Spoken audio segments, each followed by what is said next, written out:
Welcome back to Confident Children. My name is Lucy Nathanson. I'm a child therapist and founder of 𝗕Children.co.uk. So today we're going to be discussing myths about selective mutism. There are so many misconceptions about selective mutism, so this is a really important video to address those myths. Before we get started, if you would like help with your child, we do offer online sessions to families from all over the world, so it really doesn't matter where you're located, we're able to help you through online sessions. If you're interested in this, please get in touch through the website 𝗕Children.co.uk and we can give you personalised support. We also offer some online courses, so an online school training program, and I'll put the link to that in the description below, which is a program which is specifically shown in schools to help to train them on selective mutism. And we also have a Parent Essentials course, which is a program for parents. So if you're in those early stages of learning about selective mutism, you can take the course to put you on the right track to helping your child. So I hope that's useful, and let's get started. Myth number 1 is that children with selective mutism are shy. Now, I know it might sound strange because if you see a child with selective mutism, they're clearly anxious. They are not talking, their body language may appear anxious, they may appear withdrawn. However, children with selective mutism are not shy.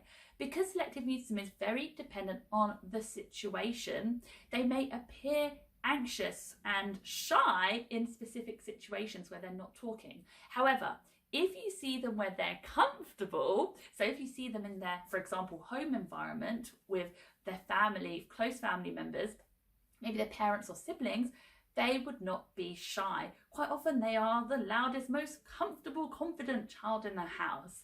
So children with selective mutism, when they're comfortable, are not shy. Myth number 2 is that children with selective mutism are choosing not to talk. Oh my gosh, this is the furthest from the truth than we could imagine. Children with selective mutism are not choosing not to talk. That is not the case. They want to talk, they just can't due to anxiety in some situations. Myth number 3 is that selective mutism is caused by trauma.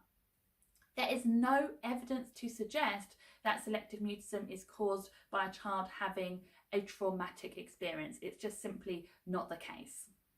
Myth number 4 is that children with selective mutism are stubborn, manipulative, or defiant. This, again, is the furthest from the truth. These children are experiencing extreme anxiety, which is preventing them from being able to talk in a specific situation. They don't want to do this. They're not being stubborn by not talking. They just physically cannot talk in a specific situation.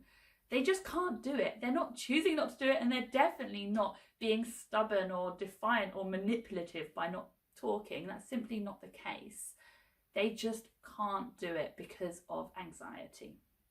Myth number 5 is that children with selective mutism are autistic.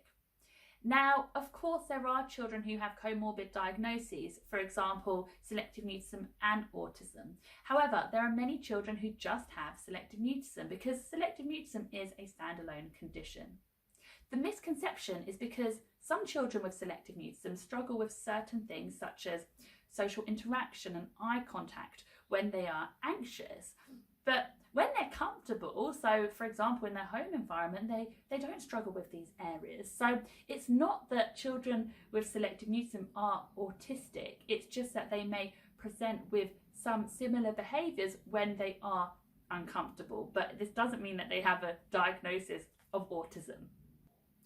Myth number 6 is that children with selective mutism can't understand what we're saying and they have below average intelligence. So again, that's definitely not the case. Children with selective mutism can definitely understand what you're saying, and there's no evidence to suggest that they have below average intelligence. It's simply not the case. So please interact with a child with selective mutism as you would with any child and assume that they can understand what you're saying, because they can. Myth number 7 is that selective mutism is only about talking. Now, this misconception comes from the name, selective mutism, and that implies that it's only about talking, and that's not necessarily the case.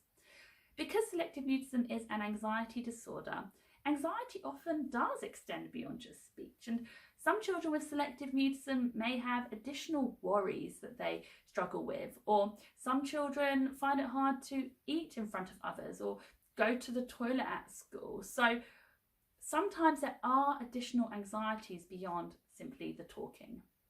Myth number 8 is that children with selective mutism will grow out of it.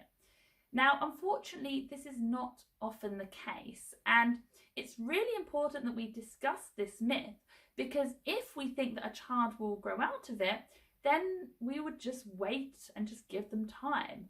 And that is really not the approach we should be taking, because the thing is that if we just wait, the longer the child has the selective mutism, often the more entrenched the selective mutism becomes and the harder it is for them to overcome it. So it's really important for us to understand that often children don't just grow out of it.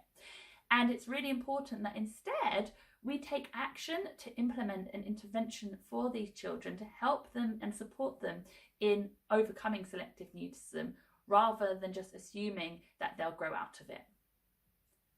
Myth number 9 is that selective mutism only affects young children. Now, again, this is a myth because selective mutism can affect people really at any age.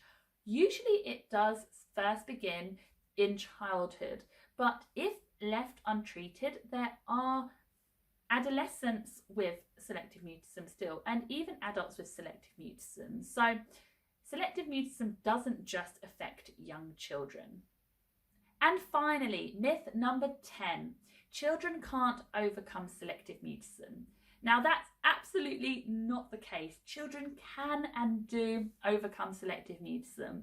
At Confident Children, we have worked with hundreds of children with selective mutism. We exclusively specialise in this one condition, and I see children overcome selective mutism all the time. It's definitely a condition that children can overcome.